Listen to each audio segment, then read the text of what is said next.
नमस्कार, मैं सरला रावत शाह। आप देख रहे हैं पब्लिक एक्सप्रेस न्यूज। स्वागत है आप सभी का। उत्तराखंड के उत्तरकाशी में जो मजदूर टनल में फंसे हुए हैं उसको लेकर एक बड़ी खबर आ रही है। 160 घंटे से ज्यादा हो चुके हैं और 40 मजदूर अभी भी इसी टनल के बीच, इस टनल के अंदर फंसे हुए हैं। इसी बीच एक नक्शा सामने आया है जिसको लेकर अब टनल बनाने वाली कंपनी पर सवाल खड़े होने लगे हैं। दरअसल 12 नवंबर को टनल के अंदर 40 मजदूर जो हैं वो फंस गए थे। उसके बाद से ही लगातार बचाव कार्य उनको निकालने के लिए किया जा रहा है। रेस्क्यू ऑपरेशन जारी है, लेकिन अब तक 160 घंटे बीत चुके हैं, मजदूरों तक पहुंचा नहीं जा सका है। और नक्शे के मुताबिक अगर बात की जाए तो 4.5 किलोमीटर की इस सुरंग में अगर कोई आपात स्थिति आ जाती है, इस तरह का कोई समय आ जाता है, आपदा आ जाती है, तो उससे निकलने के लिए, बचाव के लिए रास्ते बनाए जाने चाहिए।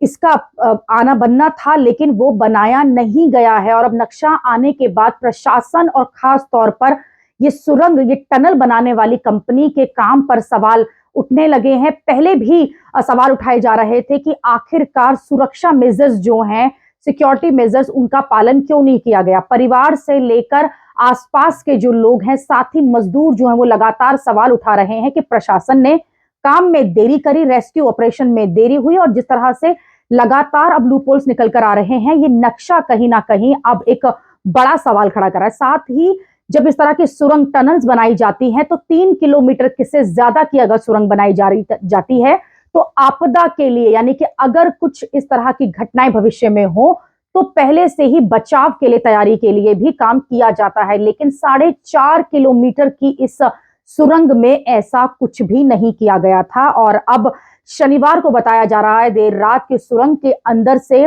कुछ टूटने की आवाजें आ रही हैं, क्योंकि जिस तरह से लगातार ड्रिल मशीन्स लगी हुई हैं मलबे को निकालने के लिए, तो कहीं ना कहीं आसपास की जो पहाड़ है, भूमि है, वो कच्ची हो रही है, तो उसके नीचे आने के चांसेस बढ़ रहे हैं। और यही डर सबसे ज्यादा इस वक्त जो रेस्क्यू ऑपरेशन की टीम है, जो लोग काम कर रहे हैं, उनको सता रहा है। इसलिए अमेरिकी ड्रिल मशीन ने अपना काम करना बंद कर दिया है, क्योंकि शनिवार रात से जिस तरह से वहां अंदर से जो आवाजें आ रही हैं, हालांकि टनल के अंदर काफी पहुंच चुकी है रेस्क्यू ऑपरेशन की टीम, लेकिन अभी भी एक लंबा रास्ता जो है वो तय करना है रेस्क्यू ऑपरेशन को, टीम को, लेकिन वो अभी तक नहीं हो पाया है।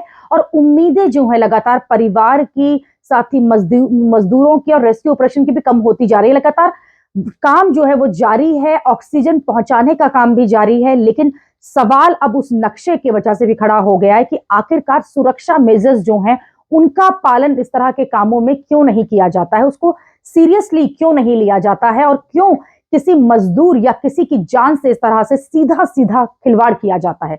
अभी के लिए इतना ही। अगली खबर में आपसे फिर होगी मुलाकात। देश और दुनिया की खबरों के लिए आप देखते रहिए, आप जुड़े रहिए पब्लिक एक्सप्रेस न्यूज के साथ। धन्यवाद।